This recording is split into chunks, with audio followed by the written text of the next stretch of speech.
Commodore 64.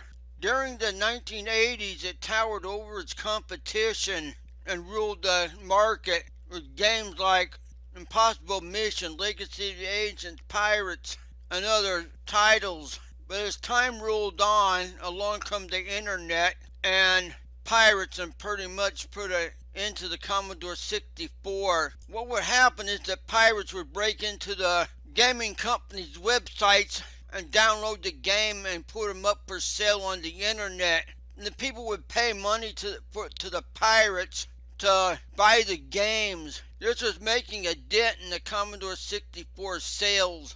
I remember copy utilities like CopyQ and Renegade, where people could copy the 64 games onto a floppy disk and have a good working backup of the game. Some companies didn't like this idea, so they put copyright protection on the discs, that even if you made a backup copy of it, the game wouldn't work.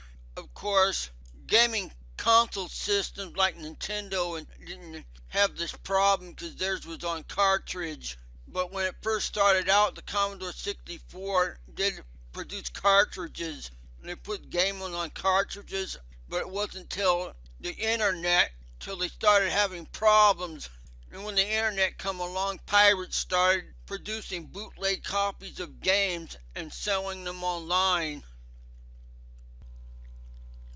The gaming industry fought back by putting all kinds of docks in their game. Some of the games required you to look up words, and some of them required you to look up numbers on a code wheel. And upon you had to look up on a certain page. This would actually prove that you bought the game.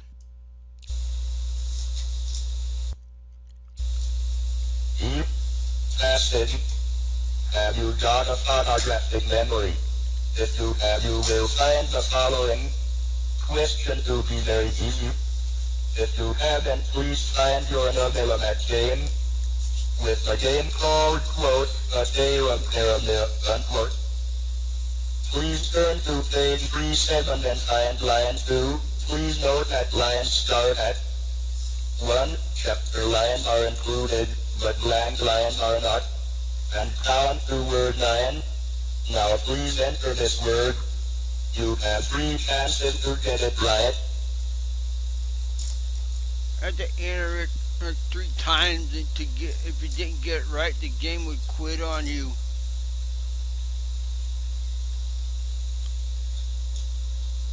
Please enter word. Democratic. Sorry, please try again. Please enter word. Go. Thank you. Now back to the plot. In Legacy of the Ancients, for the Commodore 64 and for the PC, you had to look up a code on a wheel. So every time you entered the Galactic Museum, you had to look up a code number. This would actually prove that you bought the game. Of course, what pirates did, they went in, they cracked the disk open, and they changed it so that you can enter whatever you want and the game would still work, and you wouldn't have to worry about copyright protection.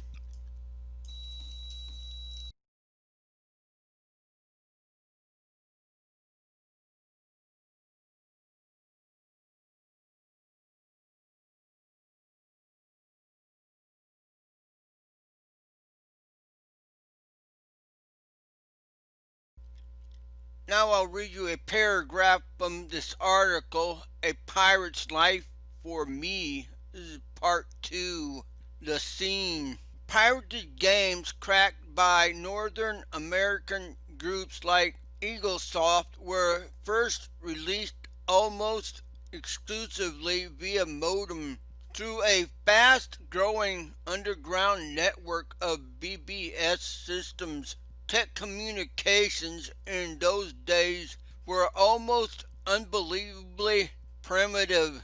Almost all of the boards were single-user systems. A single Commodore 64 or similar computer attached to a single phone line, because only one person could be online uploading or downloading at any one time. The board's time was precious. A screener was expected to justify his use of a system's time by uploading new, whereas as well as downloading. Many boards had a credit system that might award 2 download credits for every block uploaded. Like everything else about the scene, the boards themselves were ranked according to a hierarchy running from lame to elite. The better the board's ranking, the more connected were its users and the more recent the games hosted there. Games trickled down through the hierarchy from the 0 days boards to the 3 days to the 5 days to all the others to be eventually traded in gymnasiums and lunchrooms via the sneaker net by those kids so lame they didn't even own modems. Primitive though it was, the system was surprisingly effective. A hot new game could easily be available nationwide on the most elite boards within 24 hours of its arrival on store shelves, if not before it was actually released. Thanks to the scene's contacts inside publishers and magazines, with a week or two after that one could expect to find it on even the lamest boards. So this article goes on. I'm not going to read all of it, but if you want to read it, I'll put a link to it in the show more section of this video. And there's 2 parts to this article. The article is not for kids. Some pictures and it not suitable for kids. But you get an idea of how they were pirating Commodore games, selling them to whomever wants to buy them and giving them to their friends and stuff like that through BBS systems. I'm going to end the video right here, folks. And again, thanks for watching, and remember to comment, rate, and subscribe. I'll talk at you later. Bye.